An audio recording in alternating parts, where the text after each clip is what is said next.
Hello and welcome to the channel. Ex-Emir of Kano State, Sanusi Lamido Sanusi has called the federal government stupid if it continues to undertake this action. This one a serious matter, I beg. In a gathering that also include Kaduna State Governor Nasir El-Rufai as well as other prominent personalities, Sanusi no hold back. Make we hear wetin warrant am to the one government like this. Subscribe, like, share, and comment. Thank you. Petrol subsidy pushing Nigeria to bankruptcy. Sanusi warns. Fuel subsidy debate took the front burner of a policy conversation and book presentation attended by eminent personalities in Abuja yesterday. Some of the dignitaries, Lamido Sanusi, Nasir El-Rufai, and World Bank Country Director in Nigeria, Shubham Shudhuri, said the policy should be stopped because of its negative impact on the nation's economy. To Sanusi, a former emir of Kano, it amounts to stupidity for the federal government to continue to subsidize payments when it is clear that it is pushing the country into bankruptcy. He therefore called on the incoming government of Asiwaju Bola Tinubu to stop the policy.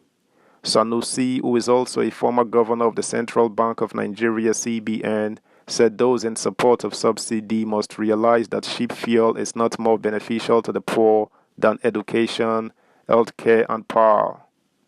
His words, in 2011, we tried to explain that it is bad economics. For every $1 billion Nigeria spends on fuel subsidy, it is $1 billion out of education, $1 billion out of healthcare, $1 billion out of power, $1 billion out of infrastructure.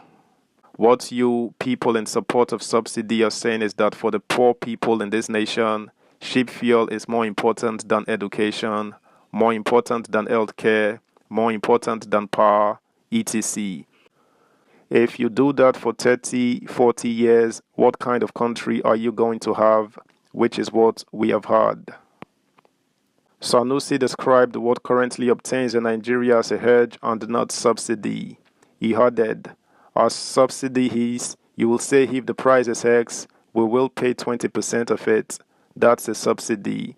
You will never pay more than X. For a product whose price I do not control, it doesn't matter whether the oil price is $200 or $150 per barrel. The Nigerian government has an unlimited pocket and it will fund the difference. The exchange rate can move from 150 naira to 500 naira and the Nigerian government will fund it. It is stupidity. You are heading to bankruptcy. We are walking into bankruptcy with our eyes open. We can't ignore that, and therefore, if I have a new government on May 29 that tells me, oh, I am going to continue paying the subsidy for the next 3 years, I am going to say, you are not serious. I am going to just close my eyes and get ready for the next election in 2027 because we are going to be here in 2027 talking about the same things. People say phase it, but what happens if you start phasing and a year from now you've had a massive devaluation? El-Rufai, who is the governor of Kaduna State, said that President Muhammadu Buhari had agreed that fuel subsidy spending made no sense but refused to halt it.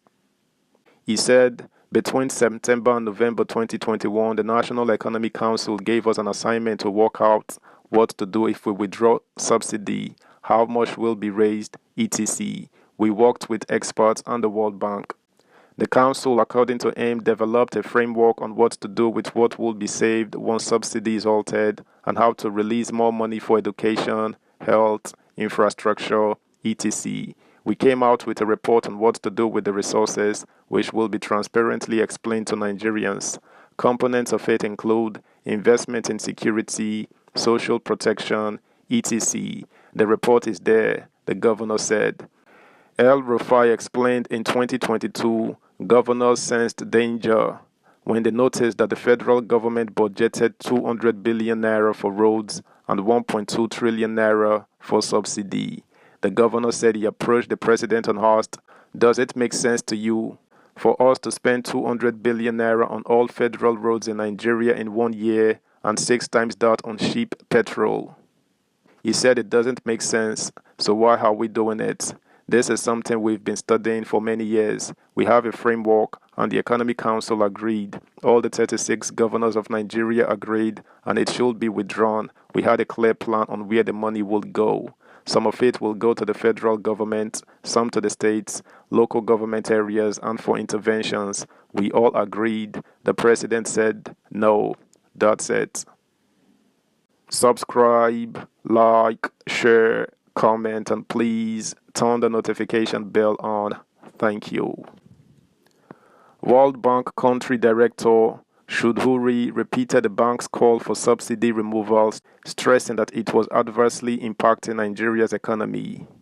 Anambra State Governor Charles Soludo, who also attended the event organized by the Carnegie Endowment for International Peace and Agora Policy, said there must be institutional change for Nigeria to have economic diversity, speed, and sustainability.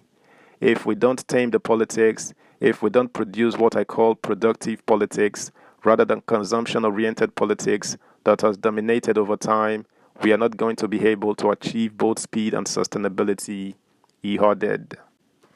Meanwhile, in related news, petrol consumers may pay about 8.4 trillion naira for premium motor spirits, popularly called petrol, between July and December 2023, once the federal government stopped subsidy on PMS in June, latest findings and industry data showed.